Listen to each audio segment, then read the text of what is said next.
Muito bem, galerinha, nós vamos iniciar agora os estudos do tratamento das infecções fúngicas, né? Vamos falar de micoses e tratamento das micoses. Primeiramente, vamos relembrar aqui, de maneira simplificada, quem são os fungos, né? Fungos são organismos eucariontes, unicelulares ou pluricelulares. Então, os fungos já são seres que a gente consegue enxergar, diferente das bactérias e dos vírus, né, que são seres microscópicos. Não, os fungos já são seres que adquirem uma dimensão que a gente consegue enxergar. A sua estrutura detalhada a gente vai conseguir enxergar pelo microscópio, claro, mas nós conseguimos enxergar os fungos, né? Nós, inclusive, nos alimentamos de alguns tipos de fungo, né? Por exemplo, o cogumelo Paris, um shiitake, um shimeji, a gente come, são os fungos comestíveis, né?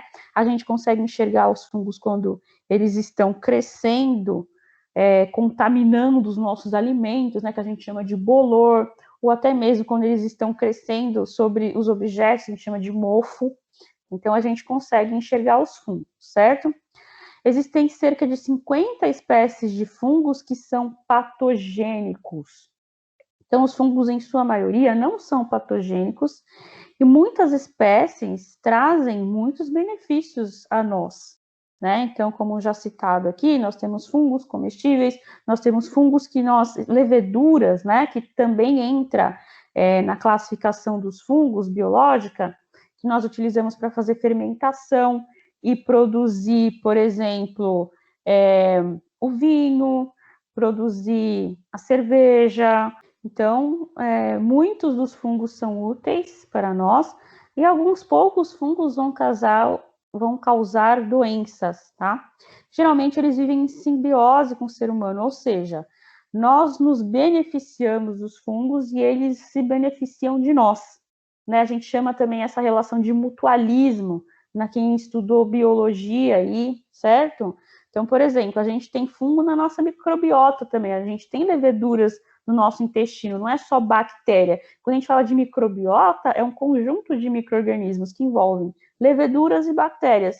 Então, existem fungos que fazem parte também da nossa microbiota intestinal, ok? Vamos começar a falar das infecções fúngicas. Então, vamos começar a falar das doenças que os fungos podem nos causar para começarmos, então, a abordar os tratamentos, tá? As infecções fúngicas, elas são conhecidas por micoses. Então, micose não é só a frieira, né? A gente fala de micose, já vem a frieira, né? O tal do pé de atleta.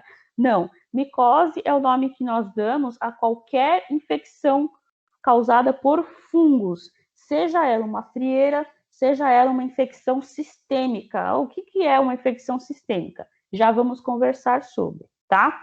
Então, as infecções causadas por fungos, elas podem ser superficiais ou podem também ser sistêmicas.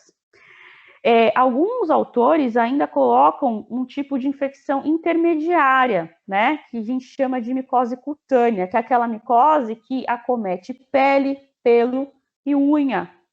E também tem a subcutânea, que invade tecidos cutâneo e subcutâneo, ou seja, a pele, né, a epiderme, mas também pode chegar na derme, tá?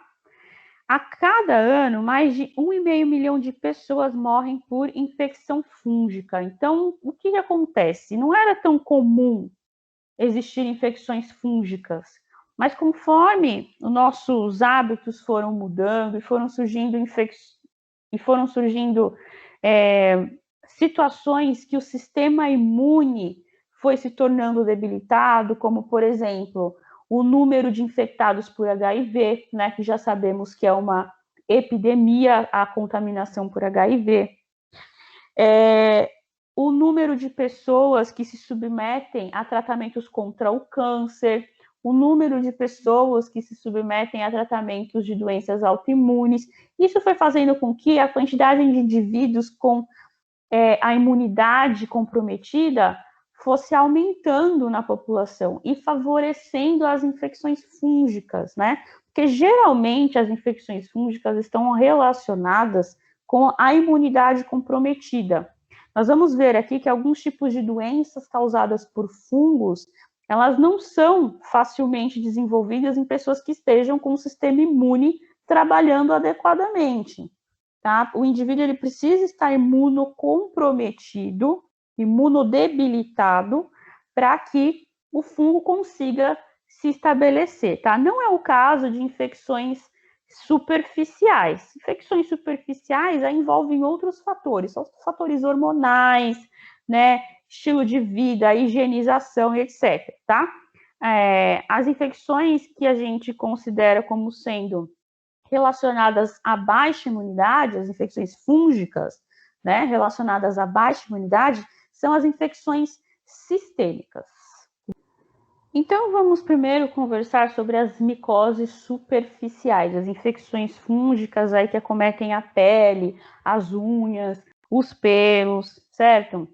São causadas por fungos que não invadem o organismo, né? Geralmente eles se localizam no estrato córneo. O estrato córneo é a camada mais superficial da epiderme, né? Aquela camada em que você tem basicamente queratina, células mortas, né? Células epiteliais que já estão se descamando, que estão saindo e deixando só a proteína queratina lá. E é disso que muitas das espécies dos fungos gostam, de queratina.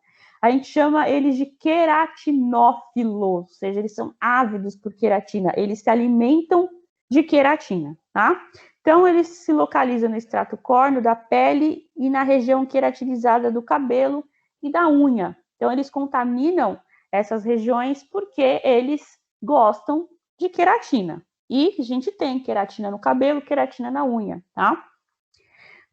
Essas infecções são causadas geralmente acidentalmente por fungos patogênicos, os quais dependem para sua transmissão da presença do homem para homem ou objeto para homem. Então, como que a gente adquire aí uma frieira, né? Uma micose na unha, que a gente chama de onicomicose, e por aí vai. Geralmente porque a gente teve contato com alguém que tem esse tipo de micose, ou a gente compartilhou objetos, né? E a pessoa que tem esse tipo de infecção passou então para você através de objetos. Né? Por isso, por exemplo, a importância de se esterilizar material de manicure, não só por conta de infecções fúngicas, mas também por conta de infecção viral, né? Nós já vimos que a hepatite B, ela pode ser transmitida também através de objetos de manicure.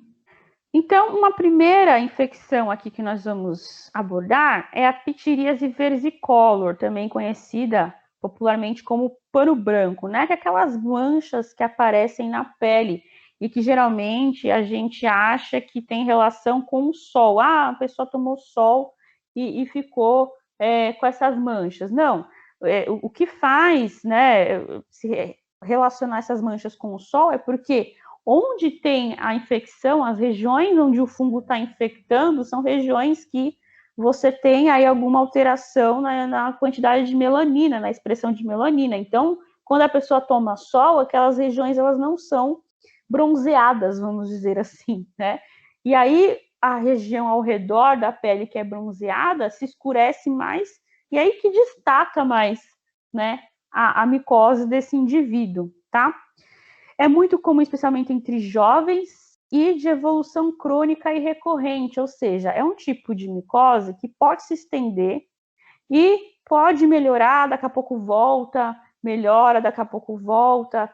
E essa história de vai e volta do pano branco está muito relacionado ao tratamento inadequado e os cuidados, né, inadequados desse tipo de infecção e a resistência fúngica, tá? Aos tratamentos que existem. É muito comum em indivíduos de pele oleosa, né? Esse fungo, ele tem maior afinidade por lipídios também, né? Então, quanto mais oleosa a pele, mais fácil de ter essa infecção, tá? O agente etiológico, ou seja, o causador, são fungos do gênero Malacésia. As manchas brancas descamativas, que podem estar agrupadas ou isoladas, Normalmente surgem na parte superior dos braços, tronco, pescoço e rosto. Outra infecção superficial de micose, de fungos, né, são atíneas, tá? As tíneas são causadas por um grupo de fungos que vive às custas da queratina da pele, pelos e unhas, né? Então, por exemplo, a gente tem aqui essa imagem demonstrando uma infecção por tínia, né? Essas manchas no couro cabeludo, e geralmente onde o fungo está presente, você tem dificuldade do crescimento do pelo, né, do cabelo. Esses fungos, eles podem ser zoofílicos, ou seja, eles podem ser encontrados em animais, geofílicos, podem ser encontrados no solo, ou antropofílicos, podem ser encontrados nos homens. Temos as tíneas também, né, que causam infecções que a gente conhece por pé de atleta, que é a famosa frieira, né, e tem aquelas infecções cutâneas de tínia bem característica que formam essas bordas aqui, elas podem acontecer em diferentes regiões do corpo, tá? Então, lendo aqui, as tíneas, né, se manifestam com manchas avermelhadas de superfície escamosa, crescem de dentro para fora, com bordas bem delimitadas, apresentando pequenas bolhas e crostas, né? As bolhas e crostas são bastante comuns nos pés, entre os vãos dos dedos. Manchas brancas escamativas também podem aparecer, que podem estar agrupadas ou isoladas. Normalmente surgem na parte superior dos braços, tronco, pescoço e rosto, tá? Mas pode surgir também em outros lugares do corpo. O principal sintoma é coceira, e é uma coceira bem insuportável, né? Outro tipo de infecção bastante comum até são as candidíases, né? Então, todo mundo aí já ouviu falar em sapinho? O que é sapinho? Candidíase. Já ouviram falar em boqueira? O que é boqueira? Candidíase, tá? Então, aquele tipo de infecção, né? Os cantos da boca que ficam esbranquiçados, o canto fica cheio de uma substância branca, é a infecção por cândida, tá? Infecção pela cândida pode comprometer isoladamente ou conjuntamente a pele, mucosas e unhas. É um fungo oportunista. Assim, existem situações que favorecem seu desenvolvimento, como baixa da imunidade, uso prolongado de antibióticos, diabetes e situações de umidade e calor, tá? Então, a candidíase, gente, ela vem porque surgiu uma oportunidade. Então, por exemplo, microbiota vaginal. A gente tem a cândida presente lá na nossa vagina. Quando surge uma situação de desequilíbrio da microbiota, então, por exemplo, altera o pH vaginal, toma antibiótico e acaba matando algumas bactérias da microbiota vaginal. Tudo isso favorece o desenvolvimento de cândida. Teve queda da imunidade, né? Passou por estresse crônico ou tomou algum medicamento, né? Por exemplo, corticoide prolongado que causou queda da imunidade. Isso pode favorecer, por exemplo, o desenvolvimento de cândida, tá? Então, caiu a imunidade, muitas vezes também se relaciona à higienização, né? Deixou ali muito abafado, né? Muito úmido. Isso também vai favorecer o surgimento de cândida. Então, por exemplo, onde mais pode surgir cândida? Existe um tipo de infecção chamado de candidíase inframamária. Então, infecção por cândida abaixo das mamas, né? Porque é um ambiente quente, é um ambiente úmido, então tem que ter um cuidado aí, né? Para não desenvolver a cândida embaixo das mamas. Isso também pode estar relacionado à queda de imunidade e assim por diante, tá? E a balanite, né? A balanite candidiásica que acontece lá no pênis, tá? Também conhecida por balanopostite, a balanite, então, é uma infecção de cândida no pênis. Lendo aqui o que está escrito no slide, a candidíase ela pode se manifestar de diversas formas, como placas esbranquiçadas na mucosa oral, que a gente conhece por sapinho, que é bastante comum em recém-nascidos, lesões fissuradas no canto da boca, que a gente chama de boqueira, né? Mas o nome mais adequado é queilite angular, que é mais comum nos idosos. Podem surgir placas vermelhas e fissuras localizadas nas dobras naturais, que é na região inframamária, ou seja, aqui embaixo das mamas. Também pode surgir na axila, também pode surgir na região inguinal, que é a virilha, tá? Ou também envolver a região genital feminina, causando uma inflamação na vagina, a gente chama de vaginite, né?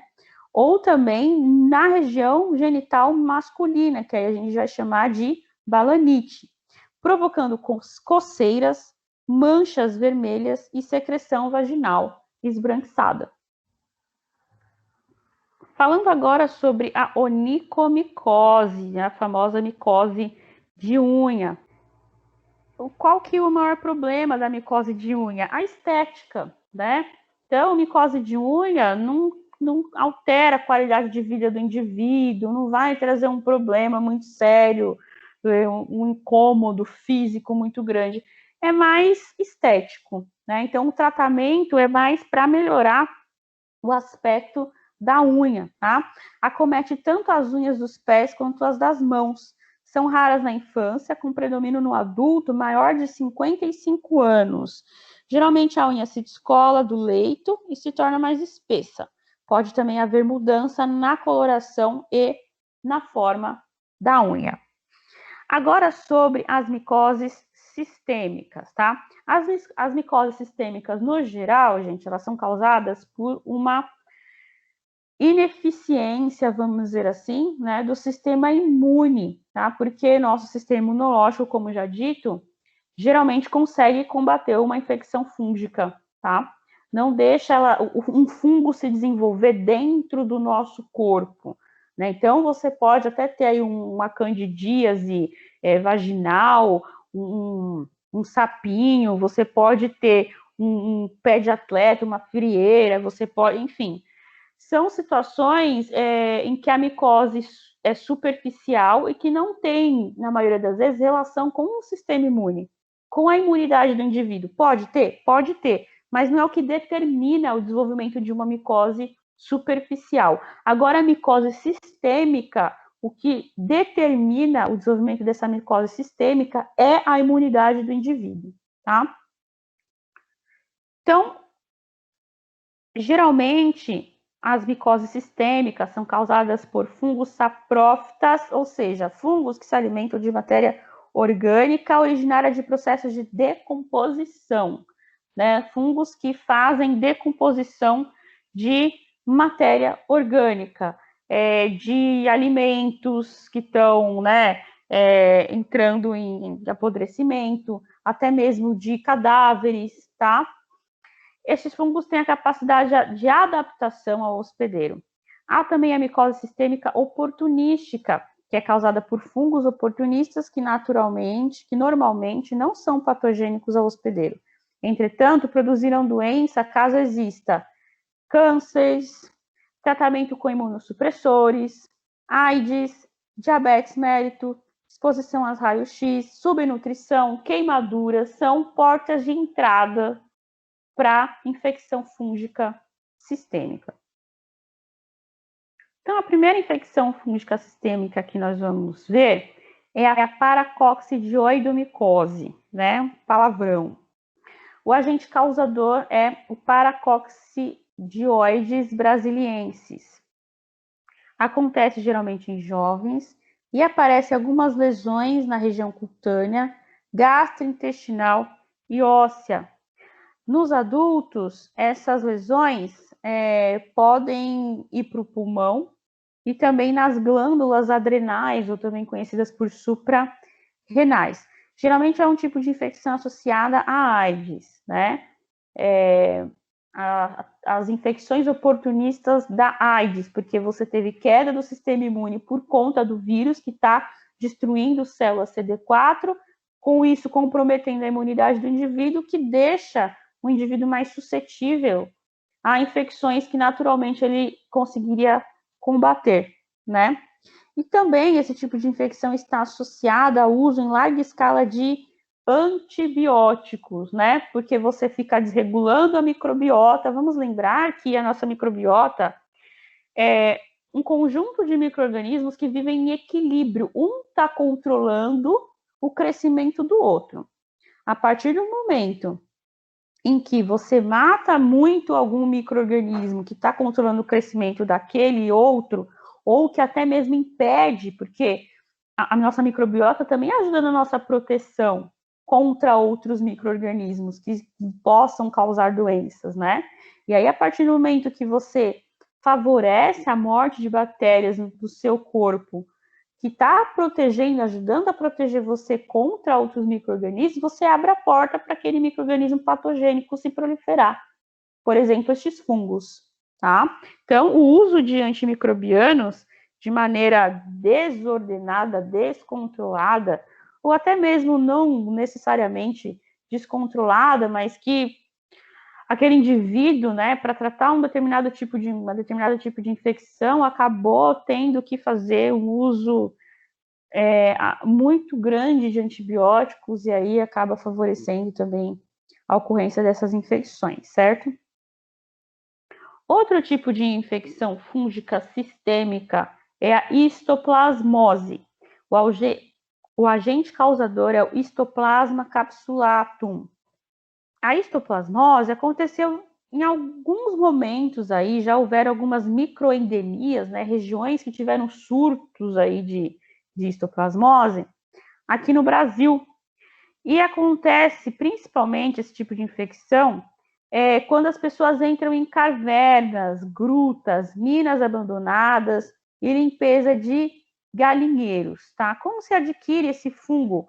Por inalação dos esporos, né, que são levantados aí do solo, que geralmente vêm das fezes de aves, por exemplo, como galinha, como alguns tipos de pássaros, como morcegos, tá? Então, é daí que surgem estes fungos.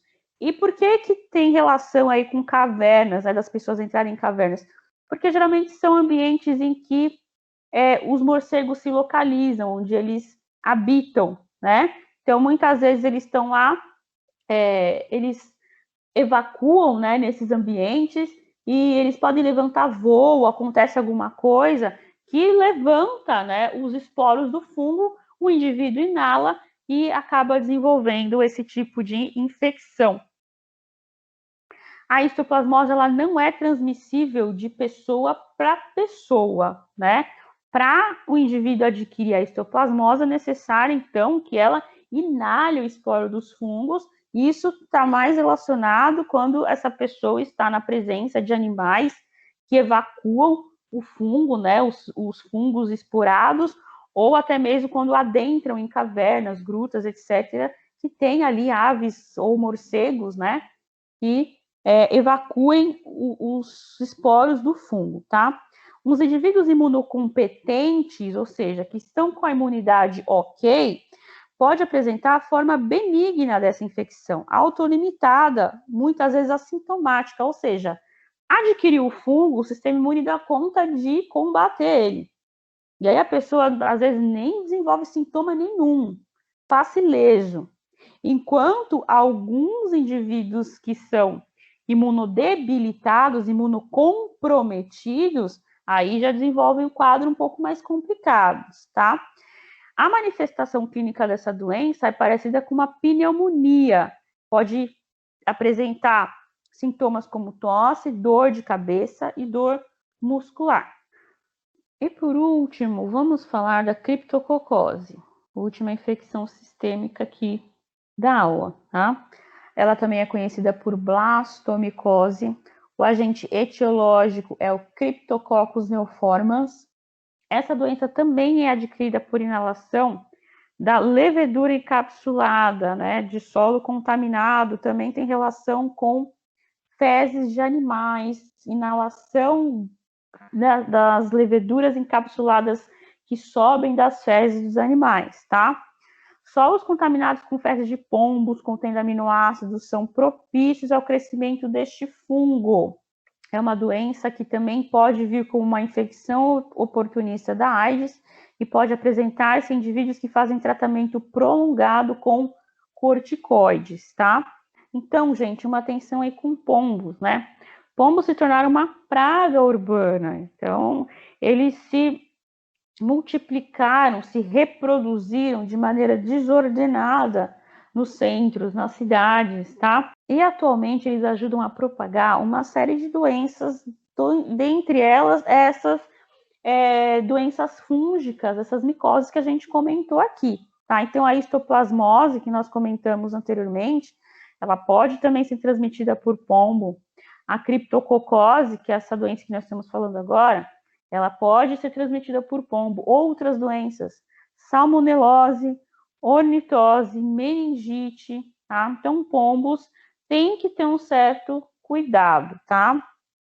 Então, a criptococose, os sintomas podem variar de 2 dias a mais de 18 meses. Pode se tornar crônico aí, né? O problema.